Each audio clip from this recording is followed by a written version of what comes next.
அந்த உள் உணர்வுன்னு சொல்லக்கூடிய இன்ட்யூஷன் மண்டையில் ஓப்பன் ஆயிரும்.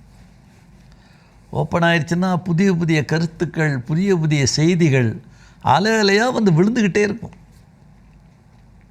என்னடா மனசுக்குள்ளே இப்படிலாம் கற்பனைகள் வருது, இப்படிலாம் ஆராய்ச்சி வருது அப்படின்னு நமக்கே அதை எழுதணும்னு தோணும், பாட்டாக பாடணும்னு தோணும், அதை ஓவியமாக வரையணும்னு தோணும், ஏதோ ஒரு வகையில் வெளிப்படுத்தணும்னு தோணும். இதெல்லாம் அந்த ஞானம் வந்து நம்மளை ரவுண்டப் பண்ணதுக்கு ஒரு அடையாளம். இது 9வது ஒரு சிம்டம் என்னென்னா, திருமறை எதை படித்தாலும் உடனே புரிய ஆரம்பிச்சிடும். அதெல்லாம் எனக்கு வியப்பான விஷயம்.